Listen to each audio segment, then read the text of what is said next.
В 20 километров от Судака, в Хапсхорской долине, на реке Шелен, расположено село Морское. Когда-то оно называлось Хапсхор. Это искаженная форма греческого названия, которая переводится как «выжженное село». Но местные жители с такой трактовкой не согласны. Bizim koyun adı Hapsxor. Ne için Hapsxor değil? Hapı horlamak. Evvelden bu koy duran yerde bana Haravul Tepe var o koyun ardına. Onda vışka dururdu. Koyda adamlar misal denizden görmegen bir şey görmegende o tepeden уже görünüyordu. Uzaktan gelen düşmanlarımız gelgende уже onu bular görüyordu. Ondan o yana tutun açıp ne yapıp çöl taraftan yardım geliyordu bunda. Onun için koyun adı Hapı horlama, Hapsu hor. Hırmın Hapsu hor degeni manasında koyun adı. Хапсхор имеет многовековую историю. Первые поселенцы появились здесь в 8-9 веках, а с 1381 года начинается документированная история Хапсхора. 1380 seneden son koyun adı Hapsxor adından kitap endi. Ondan o kitap teselli ediyken bu koyun adı. Ama ne edi o teselli ne için ben bilmeyeyim. Babamlar onu söylediler ama manasını ben doğrusundan bilmeyeyim. Местные жители давно оценили климатические особенности Хапсхорской долины. Крымские татары, населявшие эти места, издавна лечили здесь людей песочными ваннами. Больного закапывали в нагретый солнцем песок, оставляя открытой только голову, которую затеняли покрывалом или зонтиком. Отзывчива хапсхорская земля была и на труд. Крымские татары возделывали здесь поля, разбивали сады и виноградники. Evvelden bu köylerde bana şimdi babamlar, dedemler, har babamlar bu köyde yaşap, onlar pek çok yüzümle uğraşıyorlar. Bahçe, armut, alma, buna bu şeylerle uğraşıyorlar. Hem tutun saçlaydı bunda. Bir vaktlerde hartanam söyleydi bundan pamuk tarlası da var ediyken bunda. Первое известное описание селения в 1793 году составил ученый Паллас. Долина Капсихора, богатая садами и виноградниками, самым приятным положением, около 1,5 верст от моря, между горами. Богатые татары, жители этих мест, имеют на берегу моря под высотами превосходные поля с огурцами и льном, старательно унаваживаемые и орошаемые. Выращенные овощи и фрукты хапсхорцы везли на рынок Харасу-базара, но добраться туда было непросто. Неблизкий путь пролегал через горы.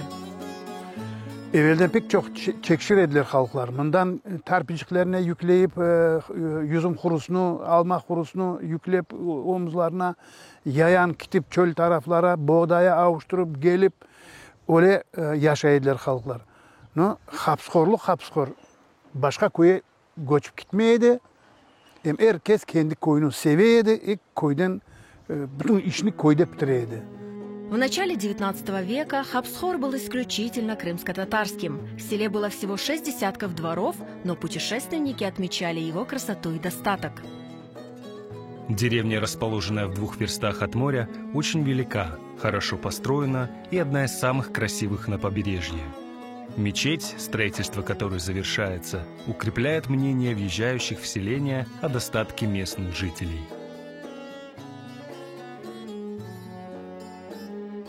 Мечеть в Хапсхоре – одна из самых старых в Крыму. Ее построили в 1765 году, а спустя несколько десятилетий расширили. Kuruluşu var. Küçük edi başta. Даже buna taşların koyulması başka türlüydü. Öyle cahilce. Sonra adamlar, Müslümanlar kuvvetleşti. Müslümanlık dağıldı. Bunda Müslüman çok oldu. Cami küçük yeteriydi.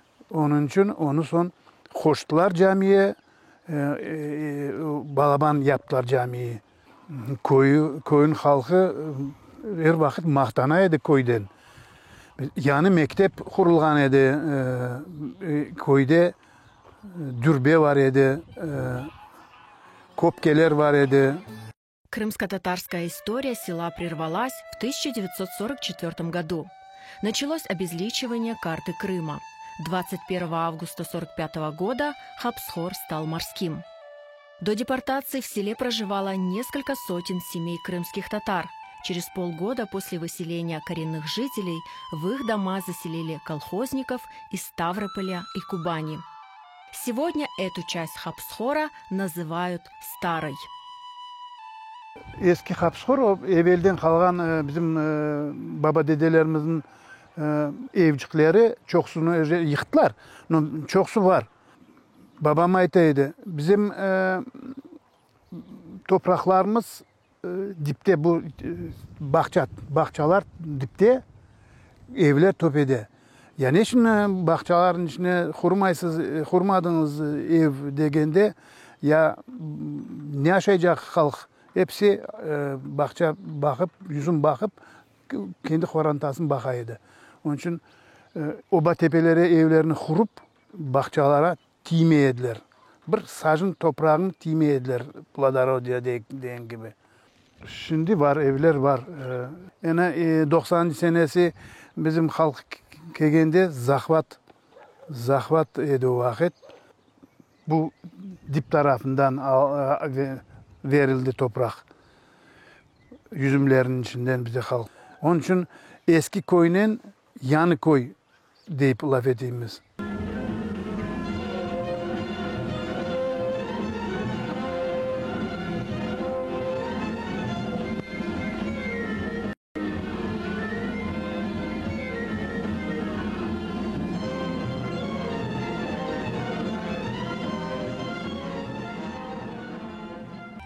Родители Рустема Туварчиева были уроженцами Хапсхора.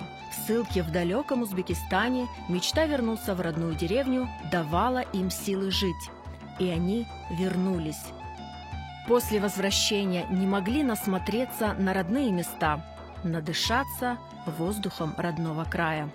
Bizim harplarımız sürgünlükte ben Hapsxor koyum deyip gözlerinden yaş dokup sağınaydılar Hapsxor'u.